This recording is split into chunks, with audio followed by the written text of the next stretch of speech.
जागरूक जनतेचे एकमत, आपलं जागृत जनमत।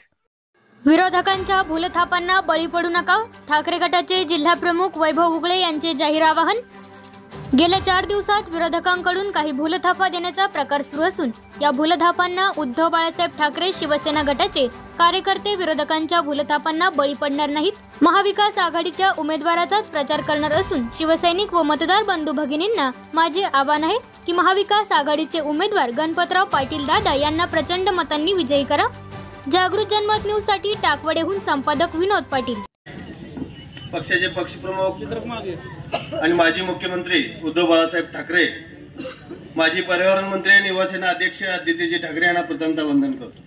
मी जास्त काही बोलणार नाही, कारण बऱ्याच वक्त्यांनी तुम्हाला दादांच्या बद्दल माहिती सांगितली। साधा, सरळ, स्वच्छ, प्रामाणिक, निष्ठावंत असा उमेदवार आपल्याला मिळालेला आहे आणि येत्या 20 तारखेला हातासमोरील बटन दाबून आपण त्यांना मतदान करायचं आहे। पण गेली 2-3 दिवस झालं मला शिवसेनेच्या पदाधिकाऱ्यांचे फोन येत आहेत की मी उद्धव साहेबांना विचारून उमेदवारी भरलोय आणि 2 दिवसात तुम्हाला निरोप येतील, तुम्ही माझाच प्रचार करा, अगदी भावनिक साथ घालून आव्हान करतायत। मी आज सेना भवनला फोन केला, आरुबाईंना फोन केला की भाई असा प्रकार होतोय आणि याच्यावर काय करायचं।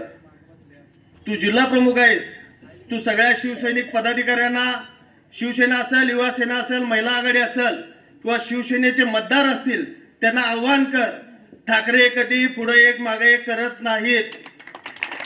जो उमेदवार महाविकास आघाडीचा आहे, गणपतराव दादा आहेत, त्याच्याच पाठीशी अगदी खंबीरपणे राहायचं आणि महाविकास आघाडीचा उमेदवार कसा निवडून येईल ह्याच्यासाठी प्रयत्न करायचं। ही तुम्हाला भूलथापा देतील। मी शिवसैनिकांना तालुक्यातल्या सगळ्या आव्हान करतो, एक जिल्हा प्रमुख म्हणून तुम्ही त्यांच्या भूलथापाकडे लक्ष देऊ नका।